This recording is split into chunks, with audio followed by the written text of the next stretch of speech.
This is Michael Schmitz and my project number 2 for Soils class. I did my project on hole number 1 at Oak Marsh Golf Course. It is located in Oakdale, Minnesota.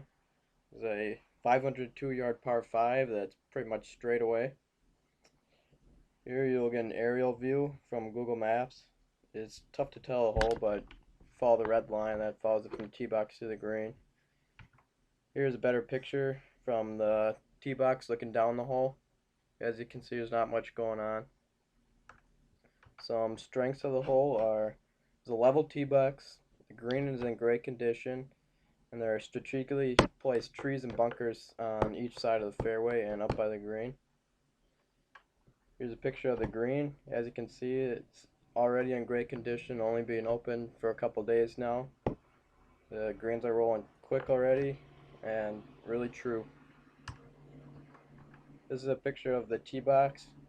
As you can see, it's level. The grass is in good condition, nice and short. Here is the bunker up by the landing area if you're going to lay up on the left side by the 100 marker. This comes into play if you miss anywhere to the left.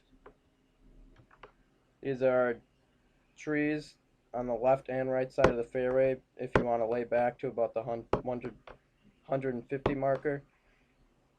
If you miss either side, these will come into play and hamper your next shot. And here you can see the bunker on the left that comes into the drive, and the trees on the right. They're not the biggest trees, but if you do miss the fairway to the right, you will be behind them and you probably won't have a shot. Some weaknesses of the hole are it's not very visually appealing from the tee. There's power lines down the right that can come into play if you miss to the right, and it's just pretty boring setup. Here you can see it's not much going on there. It's just straight away, it's short, not too many characteristics on the hole. Here are the power lines. There have been a lot of players that slice their drive to the right and have a shot that either hits the power lines or they have to play around the power lines. Granted, it is a free shot, but it's still just not something good to have. Here's another look of the hole.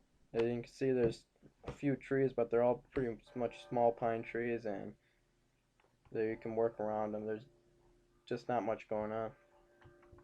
Some opportunities of the hole are they could put up some greenside bunkers on the front left and the back right. They could put bigger trees along each side of the fairway, and they could lengthen the hole. Here's a spot, a little indent on the front left of the green. I think this would be a good spot to put a bunker in. There's nothing around the green, so it could use something. It is an easy hole, and there needs some sort of hazard to put in there to make it a little tougher.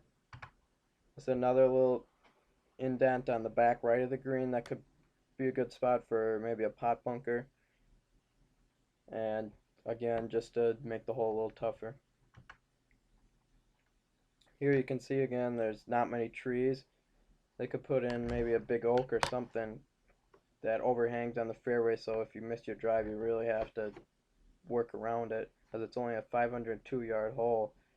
They could also move the back tees back a little farther to lengthen the hole, since it is straight away and not much trouble.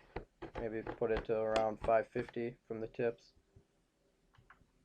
Some threats of the hole are there's townhomes down the left side, and the 6th green and the 7th tee box are on the right side.